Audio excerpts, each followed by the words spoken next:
Greetings, friends, and welcome to another episode of The Mistake Zone, your weekly dose of our lives and the mistakes within them. My name is Jaren Wade. Joining me, as always, one of my best friends in the whole wide world, Matt Alba. Hey, Matt. Yo. How are you doing? I'm doing good. Matt, that's great. Also here, joining us once again, another one of my best friends in the whole wide world, Rakush. Hey, Rakush. Yo. How are you doing? It's been a while, Jared, but I gotta say, I got a beef. I need to get off. I need to get some things off my chest here. I don't need to get off. Just get some things off my chest. Okay. And what better way to get that out of the way than the start of our Chill Vibes podcast? So, Rakush, what's grinding your gears this week? So, you guys, I listened to the last live recording, episode 10, season 7, and Matt, you kind of saved it, but I gotta say, man, I almost started beefing with you when he said Dragon Ball Z is not a romance anime. What did you mean by that? Dragon Ball Z is not a romance anime. Why do you have to be so wrong? What do you mean? Okay. Oh, do you mean it's about the love of the game, the love of fighting? Is that the kind of romance you mean? Listen, there is. Oh, you're saying it's a BL anime because guy. Vegeta and Goku are. I was about to call him Kakarot, which is really weird. Well, Kakarot's the Saiyan name that Vegeta calls him. Goku is the Earth name that his grandpa Gohan gave him. Thank you very much, Matt. Please get your facts right first off. I know that his name is Kakarot, but it's very weird to I feel like it's very weird to refer to Goku as Kakarot because I don't know, that feels if you personal. if you understood the plight of Vegeta, the last remaining pureblood Saiyan, so he calls himself, from that planet. He watched his whole planet get destroyed, or what? He didn't watch it, but his planet got destroyed by Frieza. He doesn't have a lot of friends from there. It's dude, he got to Earth, fought with this dude, became friends with this dude, but this is his way of remembering his planet. Why you gotta play down the single greatest character in anime history like this, Matt? Rakush? First you call him a bad husband. Then you say it's weird that he's calling him Kakarot. I mean, how is this different than Dead naming Goku? He's not going to call him Goku. So he's never going to call him Goku. So you're saying that it's okay to Dead name Goku just because he's the Prince of Saiyans? I don't want to get into that kind of combo. I think you're skewing this a little bit in a way that I don't like anymore. Thanks for killing the gang. Yeah, I got you, man. I got you. That's how we do. That's how we do here. Oh, gosh. Man, I thought this was going on a completely different direction, and I thought I could, rejoice by celebrating some of my favorite spicy fanfics that got me through some of the in-between time between classes back in the university days. But I guess this isn't the podcast for that. That enemies to lovers tag is always really important. Jaren, I thought you were more into the Yuri series, not the Yaoi stuff. But I'm not yucking the yum. If you're into it. But yeah. Hey man, quality fanfic is quality fanfic. Shout out to the quality fanfic writers out there. You know what else is quality? The love stories in Dragon Ball. Please put some respect on that series. I don't know if you guys have ever done this. But have you ever read a fanfic that you did a pairing so you control after one of the names and replace it with a different one to suit your There's a very heavy implication that I read fanfics here that is simply just not true. Oh, man. But also, one of my favorite things about just internet history, I guess, is when Naruto ended, and Julian could also speak to this. There was an old mid 2000s ass forum that was basically a Narusaku or something like that, where everybody shipped Naruto and Sakura together, and then he didn't end up with her, and then that whole website went private or something. I felt bad for them in hindsight, but also extremely hilarious as it was happening live. That's so good. Yeah. Boys, every day we stray further from the light. And as someone who is currently sitting in darkness, I feel like that feels pretty good. But not speaking about straying far from the light. Something hit the gacha scene a few weeks ago. Actually, there was a gacha apocalypse, if you will. And That sounds on serious. on my Steam right now, there are two specific gachas that had the internet ablaze. One being the latest entry in a fan favorite franchise that historically here on the Mistake Zone, I might have went on hour plus rants, much to the I don't know what emotions Matt was feeling at the time, but maybe I'll leave Persona 5, whatever the gotcha game is, for a later week. But Matt, we also saw the global release of something that I feel like has been on the Mistake Zone radar, at least adjacent to our interest for quite some time now, since it has been released overseas. But finally, it did come to a global release, and I was personally surprised that it was specifically available on Steam.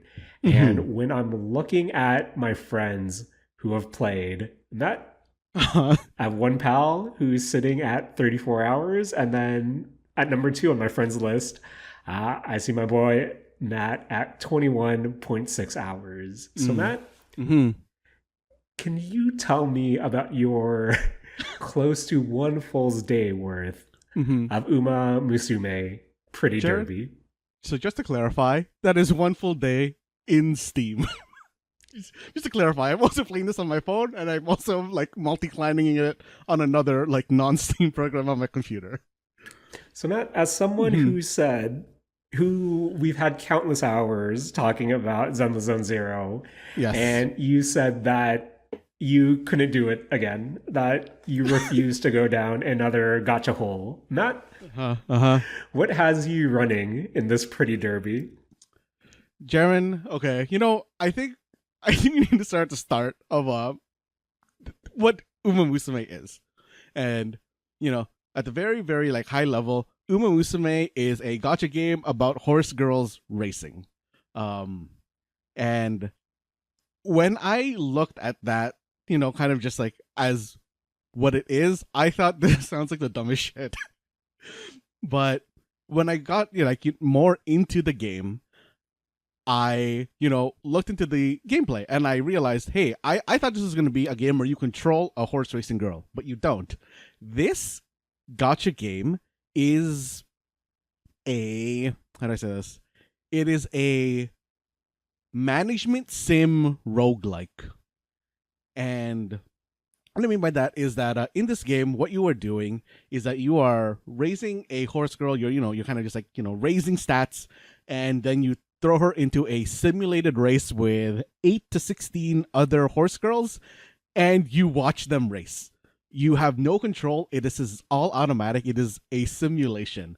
And I realized that I think I have taken a step, because like when I realized what was happening, I flashed back to a conversation I had with Rakush. And About horse girls? no. I can't remember if we had this conversation on the podcast or if it was just like us just talking. But it was a conversation around the time that I guess you first brought or started playing Football Manager. Okay. So a while back. Yeah, this is like a really long time ago. And I remember asking you what is interesting about watching the simulations like play out. Why would you not just like skip them? And because me, like I'm all about just like getting things done quickly. And I realize now the joy in watching, or the excitement in watching a simulation play out, and watching your horse girl just by a like neck beat another horse girl in a race. You got that photo finish. You're waiting for the results to show up on your screen to see who won. And I don't know, I fell into a very, very deep hole. Guys, about like 6 hours ago, I was just watching real horse videos during my lunch break. Matt, they're beautiful animals. They're beautiful animals. They're majestic animals, if you will. Yes. Are you getting those video recommendations where they get their colts replaced? No, this is actually very specific to Umamusume, because within the lore of Umamusume, every single, I guess, like playable character in this game was a real racehorse. Which I actually thought was like a very interesting like thing to put in. Like these are all real racehorses that they had to, contact the owner of the racehorse, get rights to be able to use their real like name within this game, and just animeize these horses. So you're telling me there's an anime girl sea biscuit? There could be. I really, really like that in lore, it's the souls of horses from another world come to this world that are reincarnated as horse girls. Only horse girls, no horse boys. They are girls only. Matt, we know their audience. They know their audience. We They know know their audience. I mean, speaking of the audience, one thing that I'm actually very surprised at with regards to this game is how not lewd this game is. I think kind of like looking at it from the outside, I always kind of just assumed that this was like a horse gooner game, but it is more like a horse daughter game. That those words, man. What did you? Oh God. This isn't Rakush, about... you're sounding like a prude right now, if I had to be honest. Because I'm sorry. Maybe... I'm sorry. If I'm a prune for not liking the words in order horse gooner game, I'm a prune. Rakush, Matt had specific spaces to separate those words from one another. As someone who has lived in the pits of questionable gacha games, this would be at the other end of the spectrum where, Matt, I agree, this is a surprisingly wholesome gacha experience. And as someone who also tries to skip everything, because Matt, time is money when it comes to a gacha game, and especially if you're juggling 4, as I am right now, you have to maximize your time. But to speak to Matt's, just what he was talking about watching these simulations, go out, where I admit this is a second monitor game for me, just something to do in the background. And every time a race starts, I thought, oh, this is something I can, kind of skip, because I can skip, go on to the next day, start training, whatever. But Matt, I let it play one time kind of early on. And this essentially takes everything I like from a sports anime and condenses it into a, what would you say, a 1 to 3 minute race, where even though it is, as you said, just half a dozen to a dozen horse girls running around the track, you see everything there, Matt. You see the pains of loss. You see the thrilling victories. You see people coming ahead of the pack. And Matt, when your skill pops off at the right minute and lets you claim victory from the jaws of defeat, and you see your horse friend who you've been, supporting for 6 in-game days, come off with the W, Matt, thrilling. This is, as someone who still hasn't gone back to haiku because I can't figure out which one I'm supposed to watch next, scratching that itch. Also love that you've been calling it haiku, by the way. It's haiku. I'm going to just keep going with my in-head lore that they're actually a poetry society that has volleyball. A basic. In the background. I was like, that was my other note that I had written down from like the last episode. I'm like, haiku. Man, Rakush, you sound like you have a book report about our pods, which I'm into. Actually, listen, it was a great episode. I was actually really, it was very insightful when you guys were talking about the dating games. I think that was a cool episode.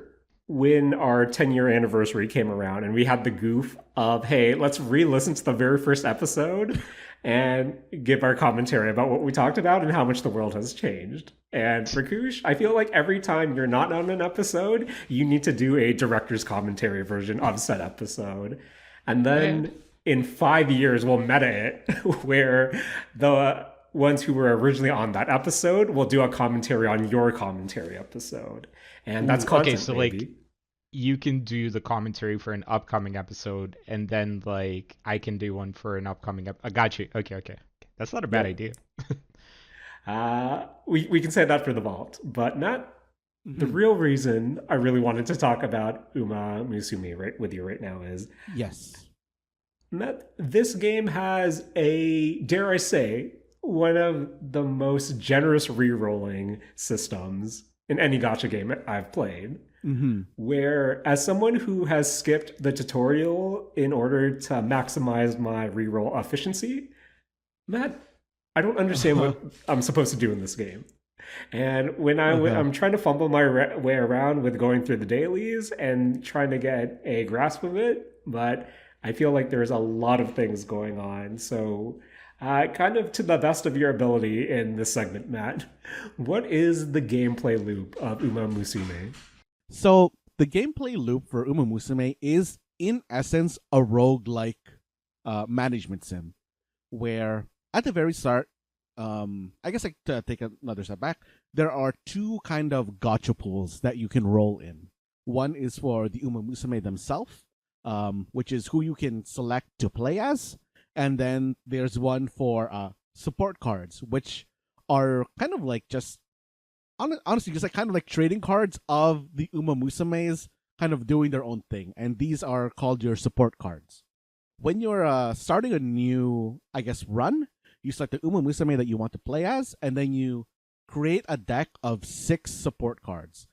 These support cards, all the support cards are of a specific Umamusume. You cannot pick a support card that contains your Umamusume playable character, because these are going to be the friends that you make along the way, basically. And when you start your run, you are able to do standard stuff in this like type of game. You're able to do like training. You're able to run races. You're able to buy skills. You're able to rest, and you expend energy to do basically all of those things except for rest. When you do your training, you're going to raise your speed, raise your power, raise your stamina, guts, wit, and what is the other one? Power, I think. I don't know if I said that, but you're kind of trying to raise these pools, and these are the things that are going to be used to run in specific races where as you're kind of going along your, I guess, like a gameplay, you have usually 9 specific races that you need to go through, and each of these races, as it goes on, there's a more specific thing that you have to do. It's like, oh, in your first like 3 races, you're just trying to place within top 5, and then you need to, in your next 3, place within the top 3, and then you need to win the last 3. And once you do all that, you finish your career, and then your Umamusume can then be used as something called a legacy, which is then used to power up your later Umamusume to give them, like, I don't know, stats and stuff that the one that you trained like was good at. And you're kind of going through that whole loop of getting to the end of like your Umamusume's career, and then allowing them to pass on like their good traits to other Umamusume later on in your kind of just like roguelike cycle type run. And that's basically what the general gameplay or the general single player gameplay loop is in Umamusume. Uh, that question, my hand is raised right now. Mm-hmm. What's the difference between story mode and a career? Story mode is literally just kind of like a visual novel mode. Career is where you're building your kind of Umamusume that you use to like everywhere else. Because in story mode, you use your Umamusume that you raise in career mode to do the races in that mode. Hmm. Mm-hmm. And since this is a roguelite, Mm-hmm. what's persistent between your runs? Just because I feel like with the first few I've done for who's the character I'm playing, like Special Week, I believe. Mm-hmm. Uh, Sometimes I'm not able to hit that top 5, or maybe I don't have enough fans, and all of a sudden she's really sad, and I have to end her career. Uh-huh. How do I make sure that she's less sad the next time she feels Mm-hmm. my next run? So what you're carrying over between runs is that at the end of every run, every support card that you're using gets experience. You'll also get resources to raise the level of other support cards, or the support cards that you're using. And like I said, you get the legacy Umamusume that you've created through the career, and those support cards and your legacy Umamusume feed into your new runs to make your new run Umamusume better. Okay. And Matt, Mm-hmm. during my reroll journey, it was recommended to me that I get at least, if I was patient enough, two fine motions or two, was it Super Creek Super or Creek. Stellar Creek? Mm-hmm. Matt, what do I Mm-hmm. do with my two fine motions? I mean, now you're kind of getting into the kind of support cards where you.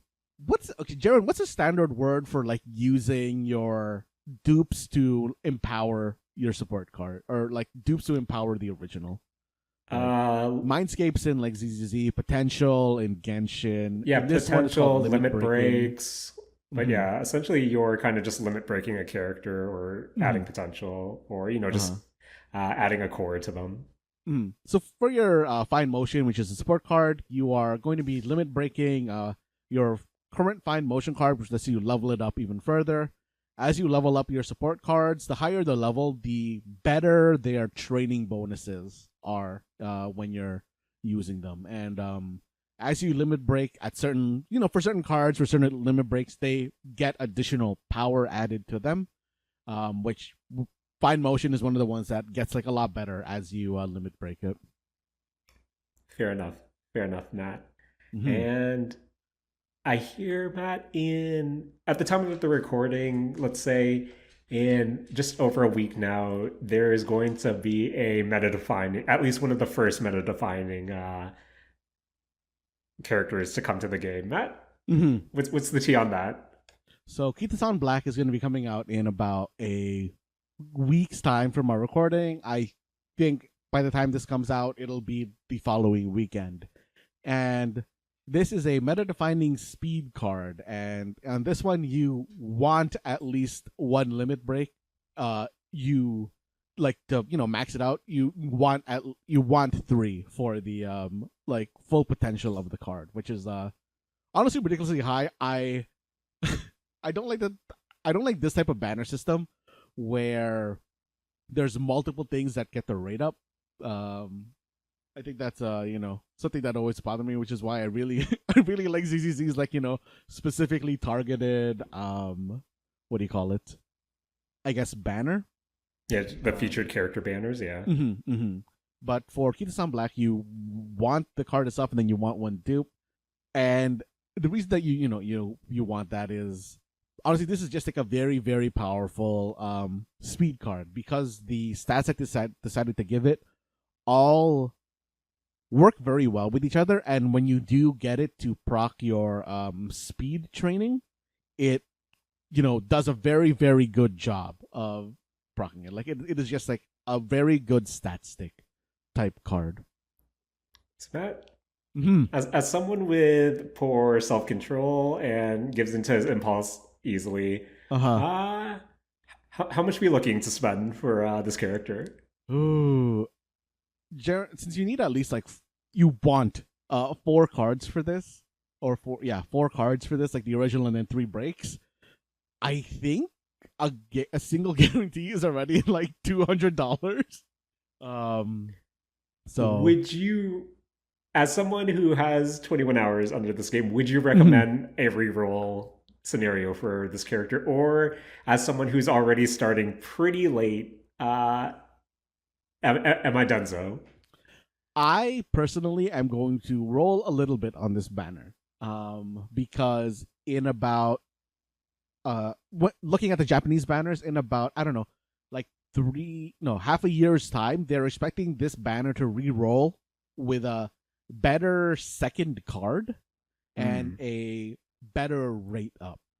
So personally, Jeremy, what I'm going to be doing is that I'm going to be re-rolling new accounts to try to get a 2 limit break or like 1 break card version of this card, so that I can use it as the you can share friend cards, or you can share like a single card with like your friends, and I'm going to just use that account for this. That Uh-huh. That's disgusting. And can I also get in Of on course. this? Of course.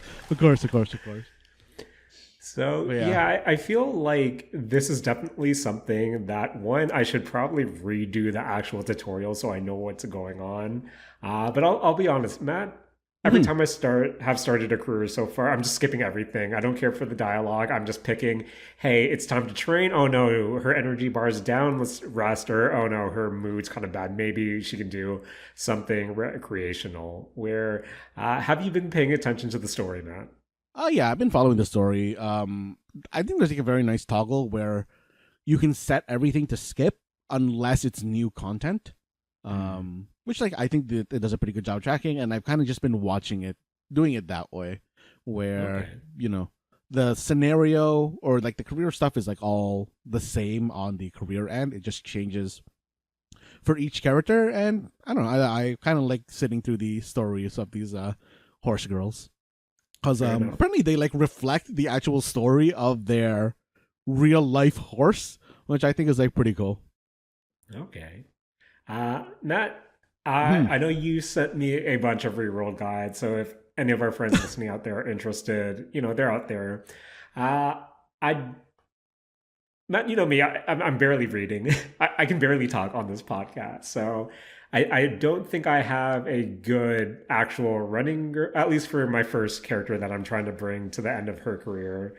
Special Hmm. Week, I believe, is her name. But I got the two fine motion, so I guess I'm sticking with this Hmm. account. But kind of in terms of just how Matt, gotta ask, Hmm. what characters are you liking in terms of just, story, design, and who's getting you the big W's? Honestly, I think like I'm always gonna be kind of biased towards the easy character that it's really easy to win with at the start, which is Sakura Bakshino. She is a character that you get by default. All you have to do for her is only run speed. You don't even care about stamina. It's just like 100% you you only train her in speed and sometimes wit when you need a little bit of energy. Um there's a So character how do you get design. this character? How do She's you a get this default character? character. She's just a default character. You'll Oh, have her after you. She's like in the pool of the default pulls you get when you're doing the tutorial. okay. Mm, Matt, uh, wait, so mhm. is she not like an SSR or? She's like a 1 star character, and she's the honestly of the starting characters that you get is the easiest one to clear the career with the first time. So I should be running her instead of Special Week, is what you're saying.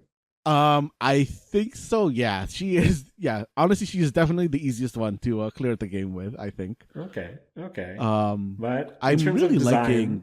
Mhm. Yeah, in terms of design, I really like Gold Ship because honestly, this is like the weird character, which I'm always a fan of. And honestly, there is also so much lore about the real horse that I fell into, which is basically that this horse just likes having so much fun that it never raced seriously.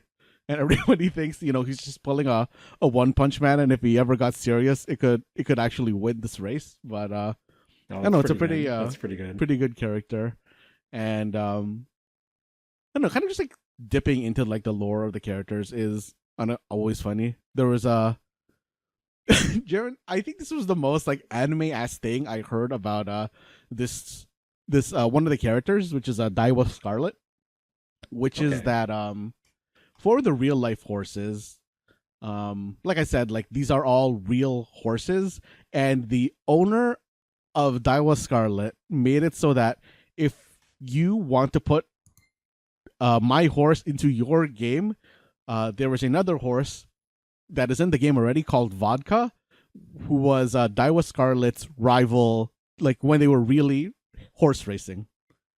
And the condition for Daiwa Scarlet to be put into the game is that her boobs have to be bigger than Vodka's, or else like the deal is off.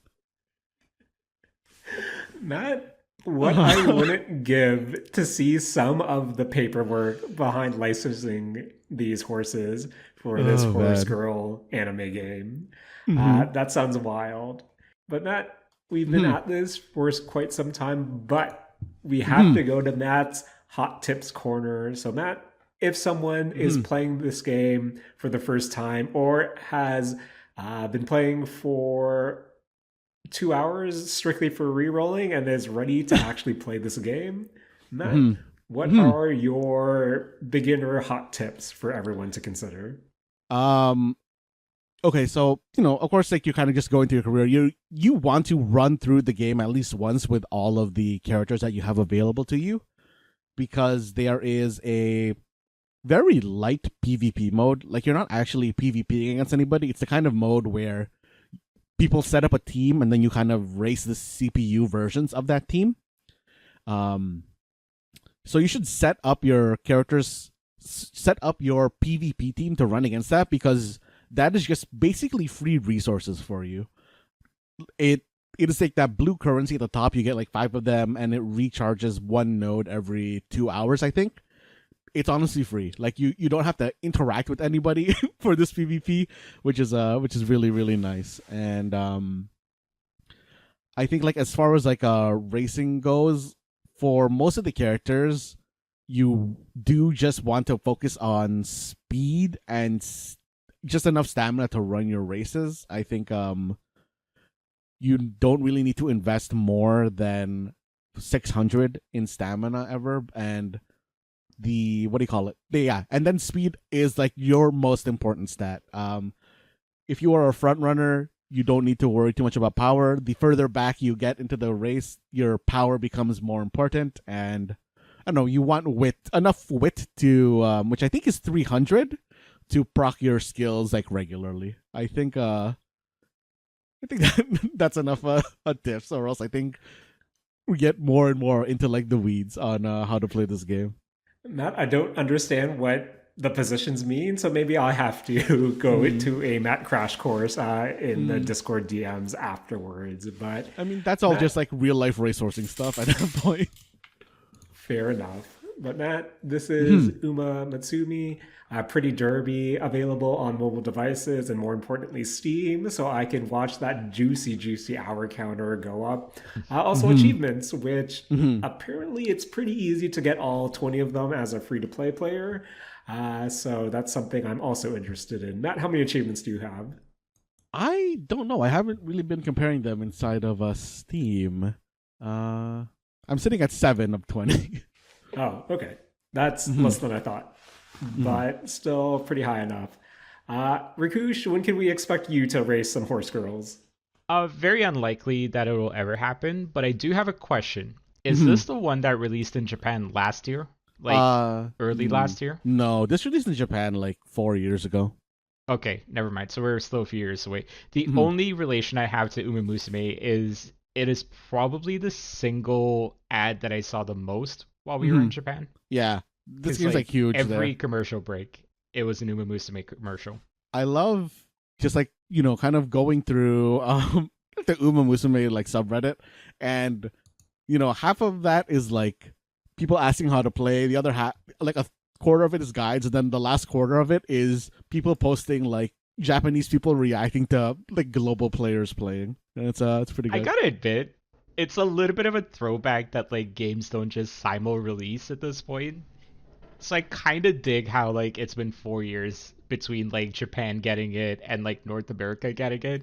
It also reminds me a lot of like the One Piece gacha game Treasure Cruise, where um it came out I believe like a year or 2 years, maybe even more after Japan got it. So like Mhm. a lot of folks were basically already sort of like they had their release schedule sorted out, and then I believe there was one time where like the English version deviated a little bit from the Japanese release schedule, and a Ooh, bunch of fans were mad online. So those are fun yeah. days.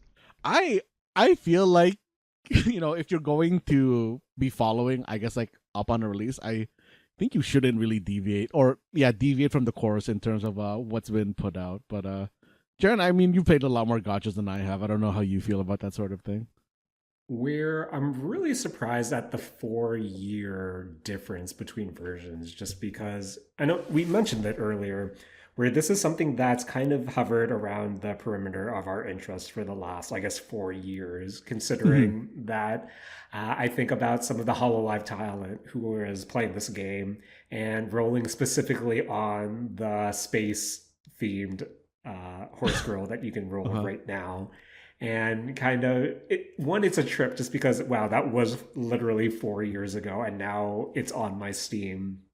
But yeah, I think 4 years seems pretty unprecedented because you are used to really at most 1 or 2 years. And when you have a difference like that, chances are the operations team who's running that specific server is not necessarily the main one, but either someone licensing or just maybe a sister company.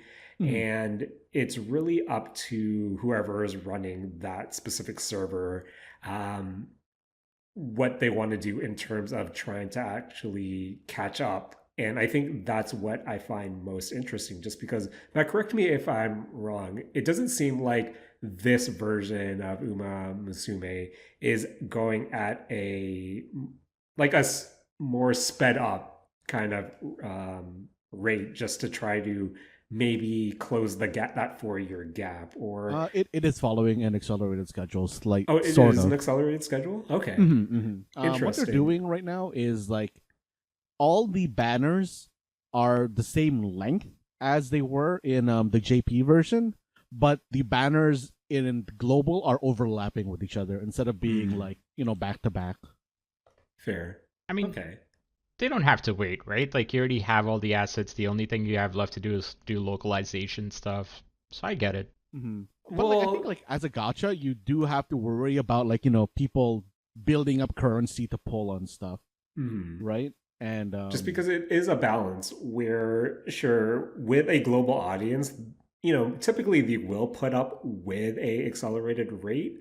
But again, it's the deviation, but it's also just trying to see how much a publisher is willing to do. Just because I go back to Bang Dream, who had a 6 month gap between, I believe, the Japanese version and the worldwide one.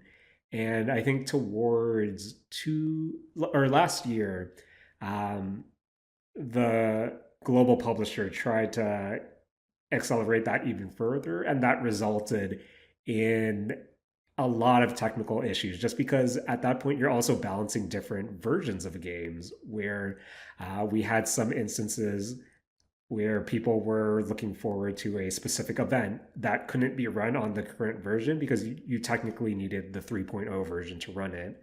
But you could run other 3.0 ones that didn't necessarily use some of the tech, where it got really confusing and we saw a lot of players drop the game. And even in some cases, a lot of events just be delayed where there was nothing going on. So it's really a balancing act where even if you could, in theory, localize everything, especially for your free to play base, aka everyone that is needed for the whales to feed on, you would still want them to have some sort of cushion to be able to save up to pull. And the moment you really push towards, hey, maybe we'll try to milk them a bit more, that's kind of the reception, or that's how people will kind of see your output. So it is a balancing act Hmm. where even if it is accelerated, a lot of these guides from what I've seen are also using that to its advantage of, hey, this is what you need to save up. These are our current rates. This is kind of our rewards. So this is what you can do. And as someone, if especially if you're free to play, that might want to play in that meta. If there's deviation there, that gets really rough. But that's a long-winded way of me saying, Matt, Mhm. uh, are you gonna roll for Alice in ZZZ? Maybe. I don't know. It depends on how my user her rolls go. Fair enough. Fair enough. Hmm. But boys, speaking about gotcha adjacent games or gotcha games in general, I picked up Stellar Blade. Not one of the games that we both said we would play. One of the 2024 games we would play in 2025. Hmm. And I've been playing, I currently have around 8 hours. I'm in the first, I guess I want to say, major area after you're kind of in or introduced to the hub world. And this area is a lot more open. It's a lot more of a deserty area. And I wasn't a fan of the fact that the moment you're put into this kind of bigger open area compared to the more linear introductory levels that you did, you couldn't go to your bonfire equivalent right away to access your saving and your skills. You had to traverse to a kind of power plant to restart it so that way your bonfire camps could be activated. And I thought that was really weird. But real quick, I think with Stellar Blade, I've found that rhythm where you really want to be on point with your parries and your dodges. And even though people do, offhandedly call this the sexy Sekiro, the more I play of it, the more I do think that even though it might have a appearance of a From leg, of a Souls leg, of a Sekiro leg, I feel like this is much more of a just tighter character action game where upon death you're not losing your souls. You kind of bank your XP that you can go towards skills, and even though if you wanted to you could grind out like 15, 20, 30 minutes on a group of enemies by one of your bonfire camps, even though you're unlocking skill points to spend on your skill tree, you might get to a point where, oh, all my skills that I can put these towards are now locked because they're story gated. So I have to progress in order to unlock more skills to spend these skill points. But for the most part, I am kind of enjoying the combat. The story is, I've been telling a lot of people that this definitely feels like the team really took heavy inspiration from Near Automata. And I feel like it wears that inspiration, at least in terms of the story, on its sleeve. But so far, it hasn't been as tight as something you would expect from Miyoko Toro and I guess just Nier as a whole. But I think it's, even though I'm not too far into the story, again, I'm still in one of the first areas. Uh, its real strengths are in kind of all of the environmental story pieces where you might find a dead body. Okay, scratch that. You'll find a lot of dead bodies, and it's a lot of them leaving their final words for Eve to discover. And it's a lot of existential crisis. It's a lot of people questioning their faith. And it's just a lot of people with a lot of regret. And I feel like that's so far the strongest in terms of storytelling and narrative, where everything else kind of seems, a bit cookie cutter, where, stop me if you've heard this before, boys, where there might be a, big governing body that has separated all the rich people onto the moon and has left the poor people on Earth. And maybe that governing body doesn't have the best intentions in mind, or isn't coming back for those stranded on Earth. So That is I'm quite literally the plot to Elysium. I'm not gonna say that's quite literally the plot to Earth. Well, yes, so that too. yeah, it's nothing special so far, but I'm kind of enjoying the action.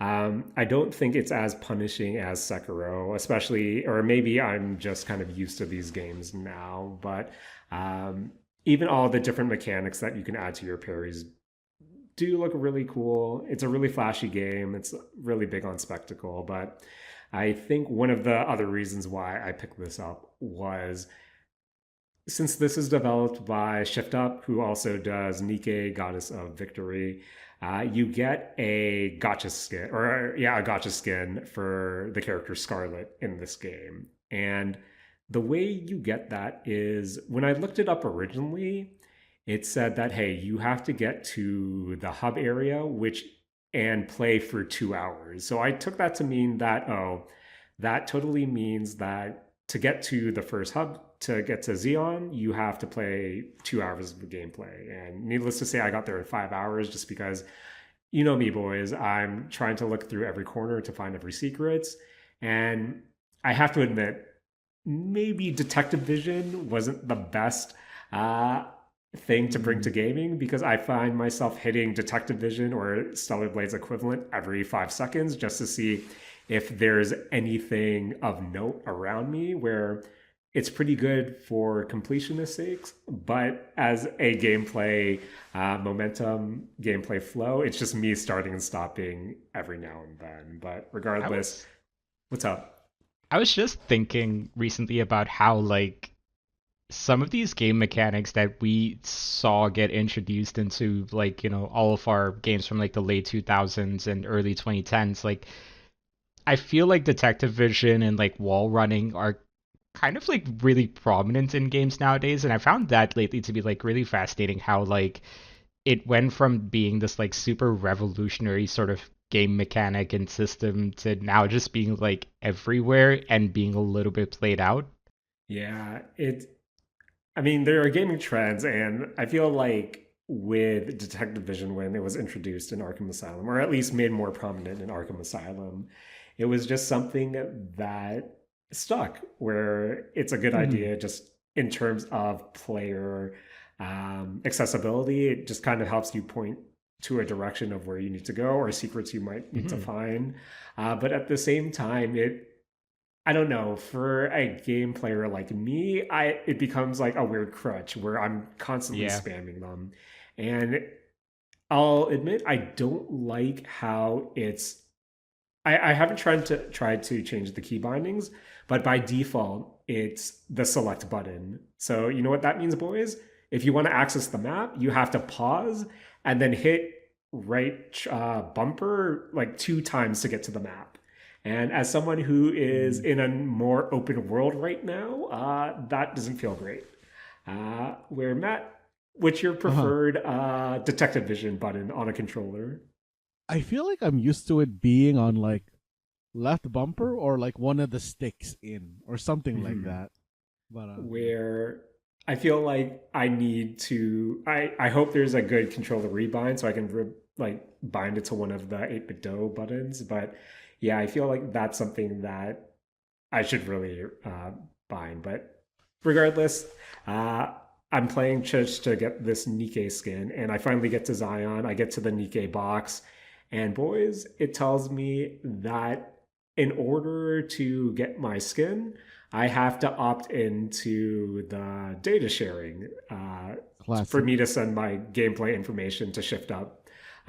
It's the thing that they tell you in the beginning of the game, or with a lot of online games, or like with online components.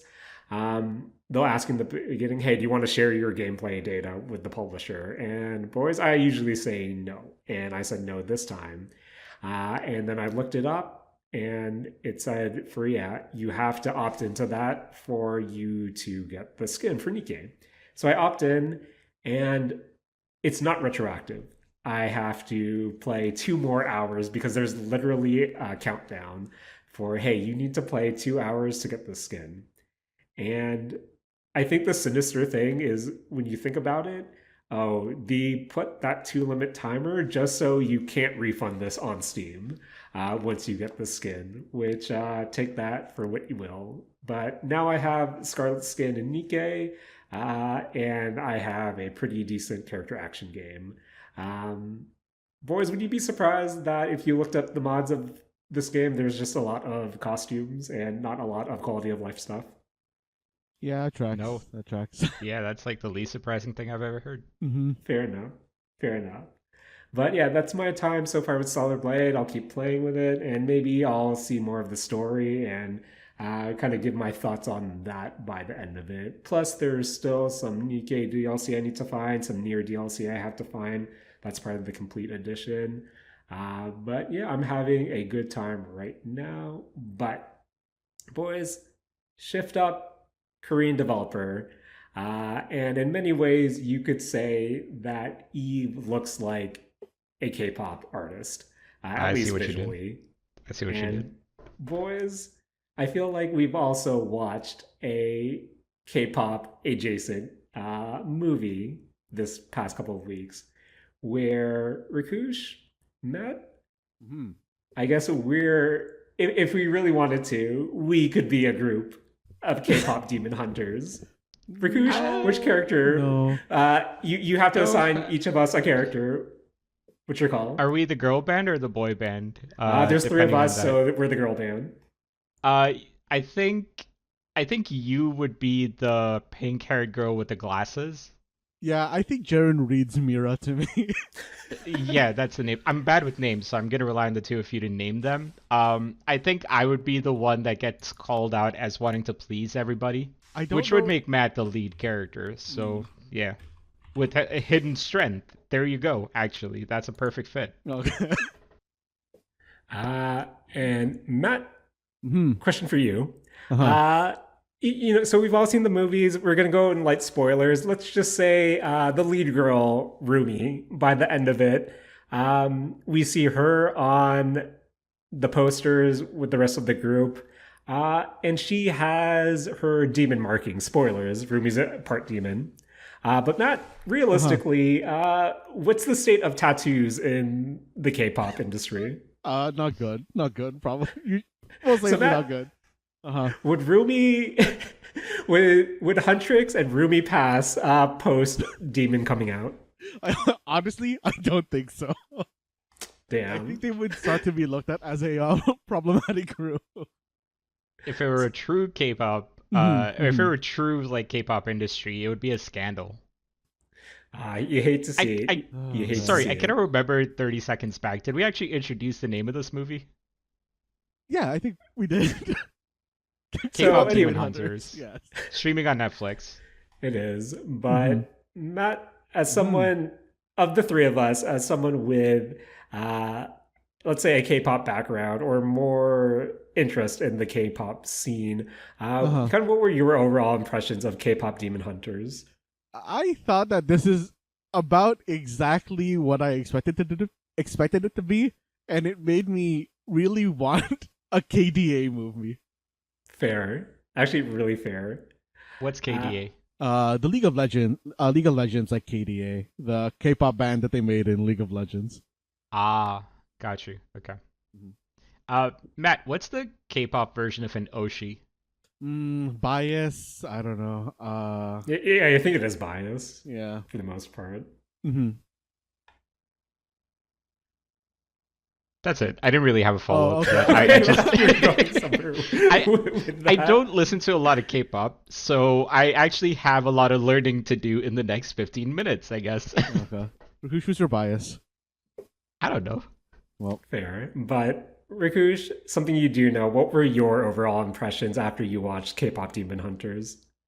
Yeah, so it, I heard about it on this Saturday from a friend who was absolutely into the soundtrack, into the movie, was heaping a lot of praise on it, and so I decided let me check it out eventually. But then Jaren, since he put it on the show list, I was like, all right, let me just actually watch it sooner than later. Pleasantly surprised. K-pop is not my genre of choice, as people might have picked up with my answers, but I think the biggest compliment I can give the music is I didn't hate it, which is saying quite a lot for something that I don't typically listen to. I thought it was really well executed. I thought the songs made a lot of sense for the story that they were telling. Um, and I think just overall they did a really cool or they did a really good job with kind of like building up these characters and with a lot of just like the stylistic decisions that were made. Um, I think it's, if I remember correctly, it's made by the same studio that did Into the Spider Verse, which I think is also kind of important because that sets a certain bar for the kind of quality you expect from a movie like this. And I don't think they disappointed. I think they did a pretty good job with it. I thought it was a really entertaining movie. Had a lot of I feel like it took inspiration from like Totally Spies and Josie and the Pussycats, which hmm. man, that cartoon is like 50 years old, so I don't know if anybody even knows about that one anymore. But yeah, it takes a lot of inspiration from a lot of cool things, makes it its own thing. I think it really captures, from my outside perspective, what I feel like K-pop is, which is a lot of emphasis on the presentation, a lot of emphasis on the cool factor and the stylistic sort of thing. So yeah, really fun movie. Yeah, with my time, I don't know. I really just like the visuals. I think the character designs were really strong, and I could definitely see. I like on paper, I really like the premise of what K-pop Demon Hunters is, and not stop me if Mhm. you've heard this before, but if we were to take this back to Saturday Morning season two, and we were to pitch a K-pop, something like a Idol Manager, um, mixed with a Sekiro roguelite game for good measure, I feel like that would definitely something or be something that has legs, and just to kind of see something like this being presented in K-pop Demon Hunters. It was just really cool to see. Really like the animation, but the one thing in particular I wanted to mention here was the music specifically, and I think the music Mhm. definitely complements the movie really well. But during one of our walks, when we were walking our dog, or when I was walking the dog, I put on the soundtrack just to listen to on its own, and I feel like the soundtrack specifically, or at least the K-pop centric songs, really the visuals really lend themselves to the overall presentation of the songs. Where listening to them on their own, I think they're in my to me at least pretty weak when it comes to a K-pop track. Where I think Golden and Saja Boy's song Soda Pop are probably the two strongest tracks and standalone tracks to me personally. But I feel like everything else, whether it be Takedown or the first song that you hear, the name escapes me right now, uh, I feel like they don't pack as much of a punch as they do when they are accompanied by, sweet fight scenes or cool visuals. I mean, that's just And K-pop to begin with, I think. that, yeah, I guess if you really wanted to get into it, it really, I don't know, a lot of it sounded like weird Blackpink B-sides to me, but not Mhm. music wise. What did you think of the soundtrack, and were there any standout tracks for you? Yeah, I mean, these are like K-pop ass K-pop songs. I Mhm. can easily imagine like specific groups doing specific, like I guess like yeah, things of these, or yeah, performing these songs. Um, Honestly, Soda Pop did kind of like stick in my head for a while after the episode, or not the episode, the the movie, and I don't know, I just really liked it from a, oh yeah, that's a very K-pop look. That's a very K-pop thing. That's a good, like, I don't know, like, the K drama goof when they first meet Man, the boy. Oh man, man, I know honestly, exactly which one you're talking about. I thought that was, honestly, with the way that this movie is playing out, I really thought that was gonna be Oh, just like, dude. standard K drama crap. And then when they made him an asshole, I was like, oh right, yeah, this is also just different K drama, and also still like I a good goof. I feel like by far my favorite part of this entire movie, as someone who's been watching a lot of Korean shows lately, is when they bump into each other, do the little slow mo, the romantic music Mm-hmm. plays. Because man, that is just it could be a show about serial killers, and they will somehow find a way to shoehorn that like janky ass like slow mo romance subplot into Mm-hmm. it. It's impressive Uh, sometimes how they uh, do that. yeah, honestly, my favorite goof in this whole stupid movie was that Abby's signature was just like a sketch of his abs. That's a fucking top tier goof to me. I just realized why it's called Abby now. Okay, Yeah, Good goof, good goof. I it's a good think goof. pretty the good. standout goof for me is when Huntrix was trying to jump the Saja Boys during that variety show, and then they're invited into the show itself, and they slide down Oh, that kiddie slide in their battle outfits. I had a good chuckle over that, and I kind of mm-hmm. think Yeah, that's about pretty that good. on the daily. That's pretty Uh, good.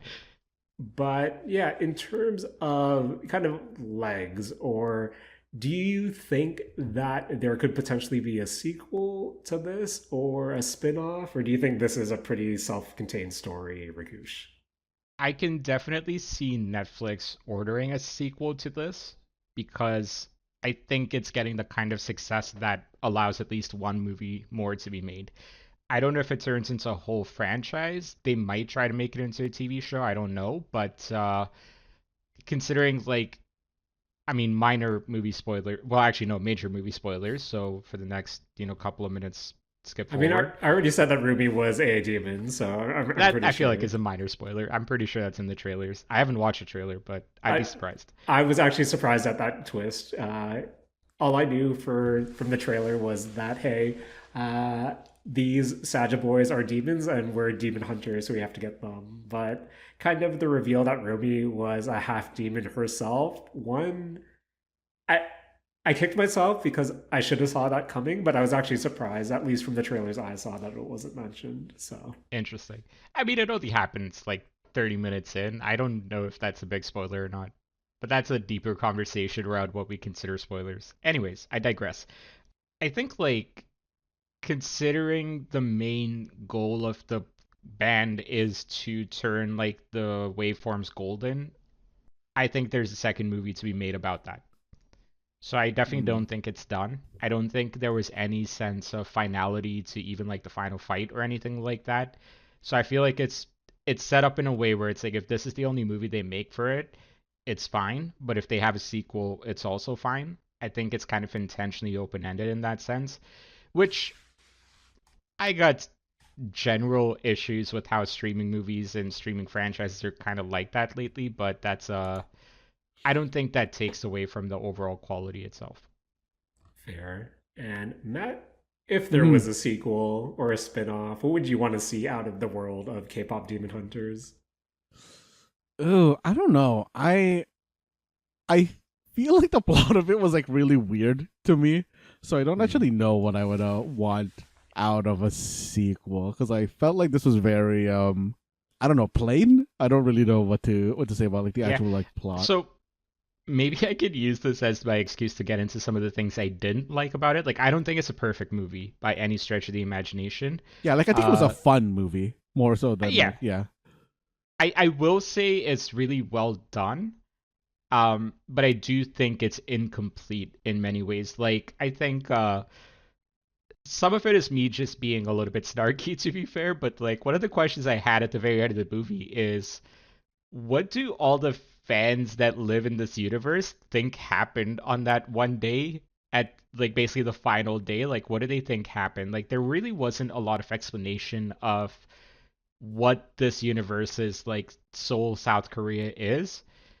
And I kind of was hoping there was a little bit more of that. Like I feel like they jumped into the character stuff extremely quickly in a way that for a new I hate calling it a new franchise, but like for something that is an original property, I think it kind of skips a few steps with like, what this world is, who these characters are like beyond just the first like 30 seconds or what have you. And so I think they really needed to add maybe 10 extra minutes to this that I think are missing right now. Um I think also just in general like I don't think the villain was too well set up. I think the villain was played Mm. for jokes and as a little bit of a goof so that it got to the final fight, and I don't think it was necessarily as strong as I thought it would be. It was well animated, well designed and everything.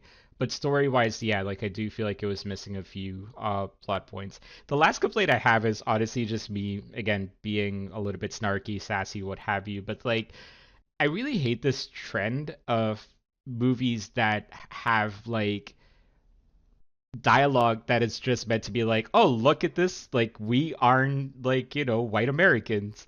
Like, there's literally in the first 15 minutes, it feels like they go out of their way to very specifically name like certain Korean foods. Like, I can't wait to be on vacation on my couch eating gimbap. I'm like, bro, I don't know, man. Like, just, I don't know if there's a solution to that personally, Mhm. but not the biggest fan of that kind of writing. Like it feels like so just like we need to hit some items on a checklist to show that these characters are like Korean, for example, and like that's basically what that is. It just feels like a little bit of a lazy form of writing that I wish were executed a little bit differently with movies like this. But yeah, Yeah. Like I feel like I guess like bringing up Spider-Verse from earlier, like a comparatively better way that it was done was the whole like chai scene in the yeah, second one. Like I feel like that was like a better way to kind of execute that sort of like cultural touch rather than the way that they did it inside of K-pop Demon Hunters. For sure, yeah. And I kind of feel like a part of it also is just like, and I'm speaking as someone who's seen this with like a lot of Indo-Canadian, Indo-American properties as well, where like I feel like it's there almost to show that like they're not fully out of touch with their roots, but I sometimes feel like that does a disservice to the characters that you're seeing on screen, right? Like I don't think necessarily like it served any purpose to have like, you know, these. I'm making a big deal out of like 3 lines, to be honest with you guys, so like I won't spend much more time on this, but like I feel like there's different ways of showing like, you know, where this person is from, being a little bit more authentic with just sort of like the life that they live, like, you know, things like that. I think like what was a cool touch, for example, are like the PJs that they wear when they're chilling at home, right? Like that feels like just a natural touch. Almost ruined again because one of the scenes in the movie is the dude from the boy band, the main dude being like, "Oh, look at these pajamas with bears on them." Like, does that need to be a thing? Maybe I'm too old to understand that that kind of dialogue is just there for like a younger audience. I don't know. Like, it's just stuff like that does feel to me a little bit like it's just there to show like, oh, look at this, like, you know, diverse group of characters that we have, when I just feel like there's so many stronger ways of doing it. I think the bear line I didn't have an issue with just because I feel like that was supposed to be a play of Rumi, who is presenting herself as, you know, the leader of the essentially the best idol group in the world. And Yeah. just off scene, I think she's that's wearing fair. bears on Yeah. her It PJs. felt So honestly, it felt very like Korean, Korean like culture to me. The calling it out or the wearing it? The kind of wearing, like I feel like, Yeah, yeah. yeah, just like K-pop wise, like, or I guess like Korean culture wise, it's like very focused on wearing. I guess like just like, you know, being very fashion forward and having that Yes. sort of thing is like, yeah. Oh, yeah, yeah, absolutely. Like, I think I found that to be a very genuine, authentic touch, and totally fair that, like, you know, they do gotta play some things for jokes. So, like, you gotta cut through the tension. I think it's just more so, yeah, it's like the accumulated sort of vibes that I got from the dialogue sometimes. I like the tiger. where yeah, Tiger's really Yeah, good. Tiger's good. Yeah. Where yeah, at the end of the day, it's just a fun watch. Yeah. But when you think, yeah, when you kind of think about it, there are some stuff where it could be really improved in a sequel. Where I think one aspect of the movie that doesn't really get to breathe, we do see Rumi really kind of confront her. What was it, their manager or that mother figure who told her to kind of hide her demon self from the rest of the group, from the world, or bad things will happen. And I feel like that confrontation at the end didn't really have room to breathe. And I think that would be something that could potentially be explored in a spin-off or a sequel. But I guess the thing that really stood out to me is, you know, going back to the beginning of the conversation, Matt, is Rumi's markings. And it really did feel like no one batted an eye once, you know, that poster is revealed at the end and everyone's really down with Huntrix again. But it's probably not that movie. But yeah, to your point, Matt, like no K-pop idols have tattoos, or at least that much visually shown to the public, where I thought that could be something worth exploring. But maybe that lives on in my headcanon idol manager slayers game that I'm constantly thinking about, but will never see the light of day. Or maybe But it's covered in the sequel. we're, yeah, I feel like no, you're problematic now because you have tattoos. I mean, if they're trying to be authentic, right? I feel like just with the content farm that Netflix kind of wants, there probably will be a sequel within, I don't know, the next year or two. Where, Yeah. I mean, we're getting another season of Edge Runners, boys. So I feel like K-pop Demon Hunters can definitely be explored again. But yeah, Okay, what's I up? got a last question for you guys before we move on from this.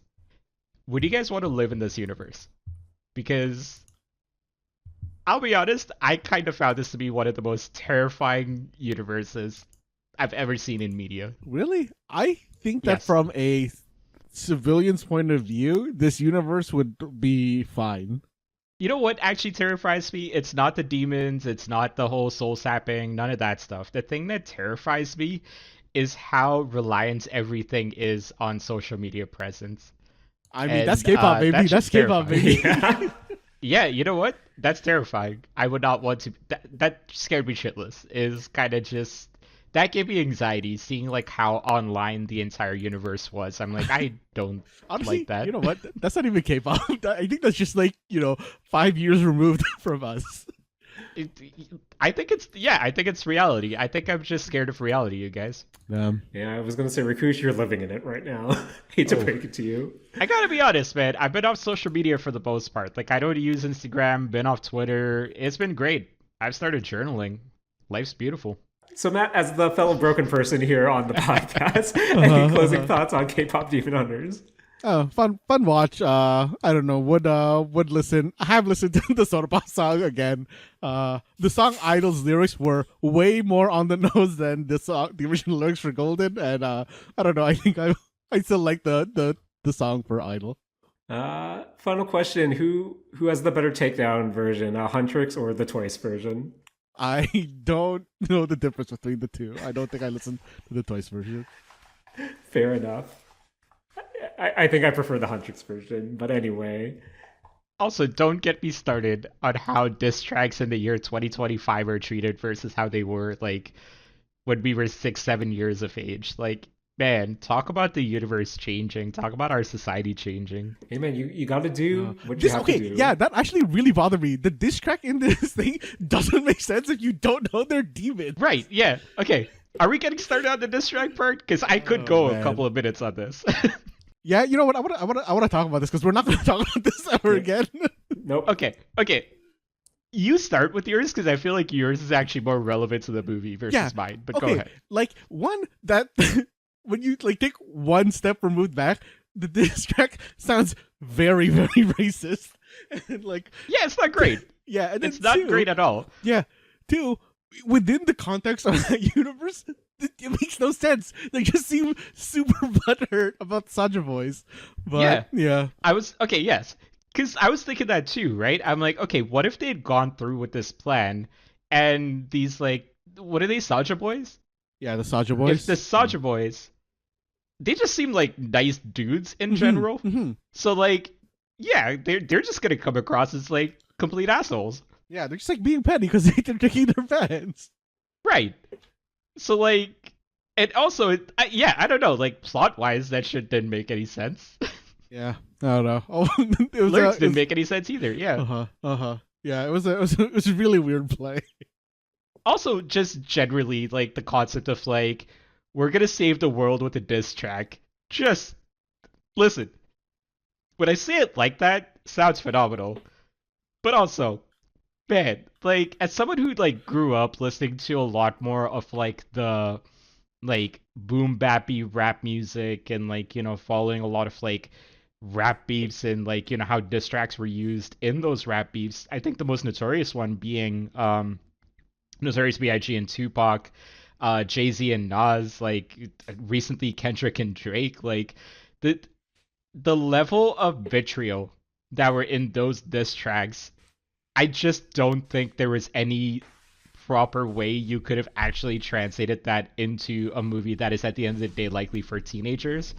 So, like, I don't know, man. Just like the whole concept of a diss track being like so central to the plot, I was kind of sitting there going like, I don't know about that. Like, just tugging at my like shirt collar just a little bit. Like, yeah, it didn't sit right with me, dog. Yeah. Yeah. Yeah, But also, that's just me being old. I don't know. Yeah, on one hand, Takedown is not a good song. I feel like Takedown is actually probably the weakest of the Huntrix songs that they do present. And I think it's fitting for a story perspective that, when they get to the Idol competition or whatever, the awards, You're like, yeah, maybe we shouldn't perform this. Maybe the song isn't great. Where I think that's one thing that stood out to me throughout the later half of the movie, especially with Rumi's reaction to it, where it's her not really actually feeling what they're doing. Where uh, just from a lyric standpoint and a music standpoint, songs like super corny, don't don't like the instrumental at all. I think their delivery is pretty bad as well. But at the end of the day, uh, it is K-pop adjacent, as you said, Mhm, Rakush teen mhm. movie where Yeah. no one cares about um, the unwritten rules of rap beef when this is, hey, let's poke fun at these demon boys, even though we find them really cute. So Yeah.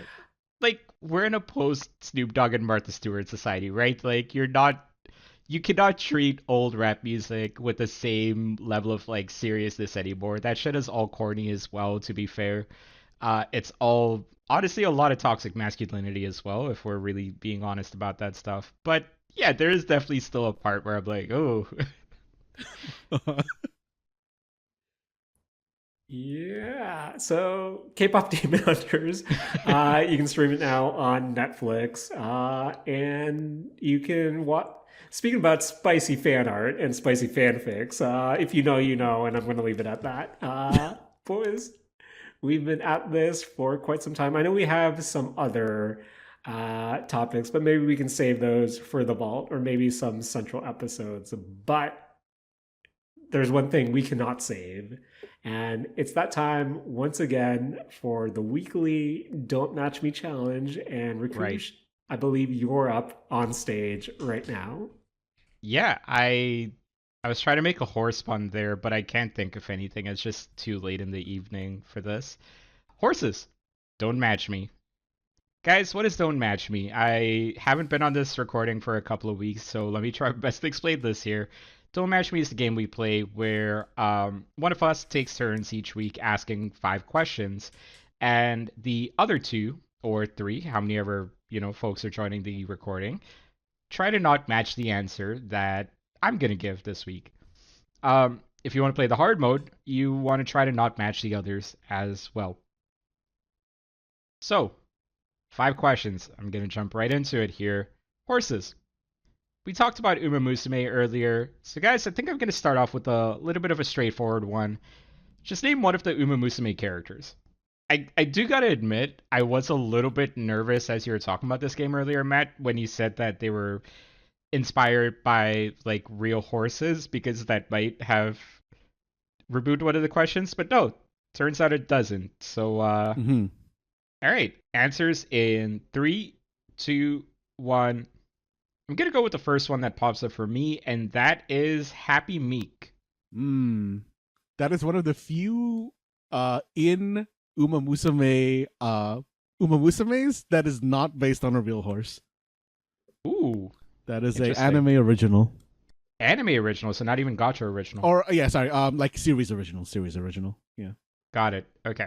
Let's go with Matt next. Matt, who do you got? All right, I went with my girl, El Condor Pasa, the luchador Ooh, mask, not luchador mask wearing one, but like the American that came into Japan, uh, Umamusume. I gotta be honest. If you guys are trying to make me play this game, you should have mentioned this character way earlier. Honestly, she's a really good character. I actually really like her as a character. She's really funny, and I like her design a lot. I'm looking her up right now. While I do, Jaren, who do you got? I went with someone who I told Matt I was sad every time she came up during my rerolls. I went with Twin Turbo. Hmm. Okay, you know what, Matt? I looked up El Condor Pasa. That is not a proper lucha mask. No, I'm I didn't know what to disappointed. call it. Yeah, I don't know what to really Yeah, call that mask. if they were trying to go for the lucha look, it needed to be a full mask, so I that's think slightly I think I was disappointing. just being racist because it's like a Spanishy name. Don't be racist. Uh-huh. Please don't. I'm gonna move on to the next question, you guys. That awkward transition. Not the first video game with horses, so I'm gonna ask you guys to name a video game that features a horse. Hmm. All right, in three, two, one. I'm gonna go with the game that I'm currently playing. I'm gonna go with Red Dead Redemption 2. Yeah, Got yeah, many that horses in that it. tracks. That tracks. Yeah. Matt, who you got? What you got? I'm going with honestly a Mistake Zone classic. I'm going with Barbie Horse Adventures. Oh, that's The a good most one. classic. The most Mhm. classic. Mm-hmm. I thought you were gonna go with another SMA classic, but before I add to that, Jared, what's your answer? I went with boys. When I think of video game horses, I think of our boy Roach. And Mm. I didn't go with The Witcher, but I went with Gwent because when you play the Roach card, his card art is him on a roof and Geralt going, "What are you doing on that roof, man?" Good card. Good. Good card. That is a good one. I thought, what if you would go with Skyrim because of the classic SMA bit where we talked about Oh yeah, the horse horse dog songs. mods. Yeah, I remember Yeah, that. man, mods are weird, you guys. Video games are great. You know, video games have evolved to the point where game devs just add horse dongs in naturally at this point. There's a whole story for RDR2 about how like, and yes, the horses do have dongs in it, like, or at least the balls. But yeah. Anyways, enough about dongs. Name a famous horse in history. Mm. I'm gonna cheat with this answer a little bit, but I'll wait for you guys to find a horse. All right. Yeah. I'm gonna answer this in 3, 2, 1. I'm gonna go with a horse named Rakush, who used to be the horse of the Persian national epic hero Rustam. Oh man. You guys might be curious why I picked this one. It's because it's who I'm named after. My mom made a terrible mistake. Wait, did your mom naming me name after you a horse. after a horse? Like actually a horse? Yes. Oh man. Also, fun little story for you guys. They got the name of the horse wrong when they put my name on like the birth certificate. So your name isn't even spelled right. Yeah, a lot of my life could be Oh, explained man. out very clearly once you Oh, God. realize I was named with a typo. So Wow. yeah, There's a lot of mistakes going on in your life. so many mistakes. I was destined to be on this podcast. Oh man, it's a good goof. It's a good goof. Matt, what do you got? I mean, I just went with I tried to go with a non-Umamusume horse, and I can only think of two. And the one I went with was just Seabiscuit. I don't know a goddamn thing about Seabiscuit. Don't know if it's real or real horse actually. Seabiscuit is a real horse, yes. Okay, good. I feel like Seabiscuit might be the horse that everybody thinks of when you ask for a famous one. Mm-hmm. Jaren, who you got? I went with the second. I guess yeah, the second. I don't want to say most reference, but for some reason, every time I hear a Mr. Ed reference in a modern sitcom, I think, "Oh right, that's that talking horse people talk about." And when I think about Mr. Ed, this was a sitcom that ran in the early to mid '60s. And boys, thinking about the early to mid '60s gives me a tummy ache. Where, if you look on the Wikipedia page for Mr. Ed, you'll see the title card, but it's a colorized title card, and that makes me think, wow, this show wasn't in color when it was probably airing live, and that makes me feel weird. You know what makes me feel weird? For once, I'm not the one that made the oldest reference on an episode. I mean, you talked about an ancient horse or something, didn't you? fair. Listen, that's famous horses in history. Yeah, Come but on. Mr. Ed was mentioned on The Simpsons, probably. Do you guys realize like referencing Simpsons now gets like people to look at you weird? There's like, I work in an office with like hundreds of folks. There's one person that understands my Simpsons references. Well, yes, I'm good friends with that person now. mm-hmm. Yeah, Mr. Ed was on The Simpsons as a background goof. That's cool.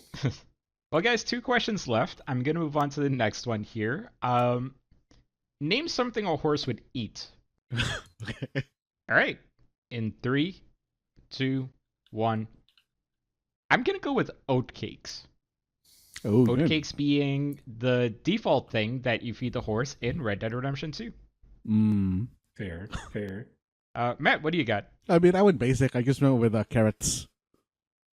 Ooh, that was gonna be my other answer, so we just avoided Mm-hmm. we just barely avoided that. I mean, oat cakes Jared, is what a you very got? like deepish cut. I feel.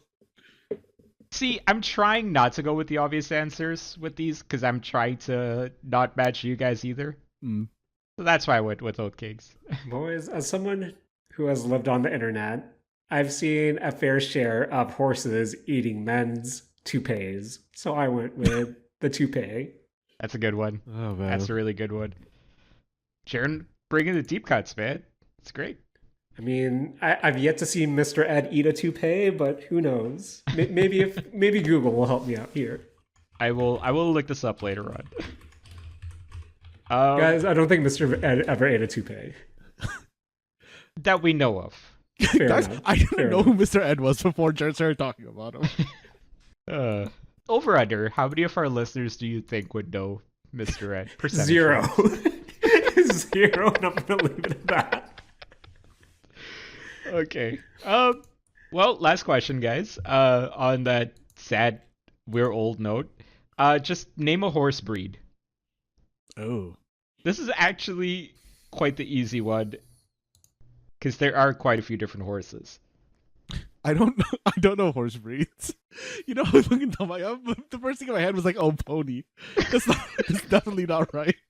I think the only way that answer could have been worse is if you said zebra. Oh man. All right, in 3, 2, 1. I'm gonna go with the horse that represented the king of beers. I'm gonna go with the Clydesdale horse, the ones that are shown in the Budweiser ads. Damn, you got me. You got me. Oh, ooh. I went with the first horse breed that I recognized, and I guess going alphabetically was a bad call there. Really? Because there's others horses that have like start with the letter A. I like I said, it's the first one I recognized. Ah, okay. You made it so close. Mhm. Jaren, did you make it to the end? Boys, since I consume brands all the time, the only thing that came to mind was the Mustang. And I had to do a quick Google check. And yes, Mustangs are a horse, and they are also on a logo of a particular car company. So I went with Yes. the Mustang. Look at us, brand-friendly podcast. Not sponsored, by the way. Not Hashtag not an sponsored by ad. anyone. However, if they want to sponsor us, I don't know. Do you guys ever imagine what it would be like if we had to do an ad read? Like, not CFRE ad reads, but like an actual brand ad read. I think about it sometimes when I think about how problematic we would probably be about it. Oh, yeah. I'd probably try to make it all like a serious topic, and you guys would be like, moving on. And then Matt would be Really? like, I feel like you would only do jokes during an ad read. of course. But also, I'll try to make the joke serious. That's how I always do it. Because I don't know what tone to use, and I don't know what conversations to have. Man, podcast ad reads are like, if we're being real, 95% of the time, podcast ad reads are like dog shit. Like, oh, that's my swear of the week. Like, people cannot be, it can't be more obvious that people cannot be bothered to read an ad read. And it's like borderline pathetic. And yeah. I mean, I like when they at least do a little skit with their ad read. Few and far between. Also, I'm not a fan of the ad reads where they talk about, yeah, I definitely use this product. You definitely don't use this product. Oh, right, yeah. It's like, yeah, this got delivered to my home. It's like super fresh. No, it's not, bro. Stop it. It's not delivered. But yep, that was the Don't Match Me challenge this week. Rakush, what's your favorite horse breed? My favorite horse breed, I think I would go with Clydesdale. Fair enough. I personally just really like how like their little like feet look with the hair, the fur. I don't know what it's actually called in the feet area. Guys, horseshoes make me sad, and I'm going to leave it at that. Why do horseshoes make you sad? But I think they need them, so maybe I shouldn't be sad. I bet Don't be sad. getting Yeah, it actually, yes, it does help them quite a bit. It's our fault they need the shoes, though. Well, yes. If Humanity. If they were free, those So horses humanity wouldn't should need make you sad. Mm-hmm. That's a lot of things make me sad, but you know what doesn't make me sad? Recording the Mistake Zone with my best friends in the whole wide world. Gotta thank them once again for joining me this week, Matt Alba, for also editing this podcast, and also again for helping me pack a few weeks ago. Thanks, man. Yo, no problem, man. I want to thank you, as always, for hosting the show and, potentially jamming with me in this Horse Girl Gotcha game. Hell yeah, Matt. Hell yeah. Also want to thank our boy Rakush for joining us this week, bringing the Don't Match Me challenge, and of course, helping me pack a few weeks ago. Thanks, man. You know, the strongest Vegeta ever is in that series is when Bulma accidentally gets hit by Beerus. And then he like absolutely erupts. And you're trying to tell me that that's not a romantic gesture. Get out of here, Matt. Get out of here. Matt, take it away. This has been Mistake Zone, and we're all out of K-pop diss tracks.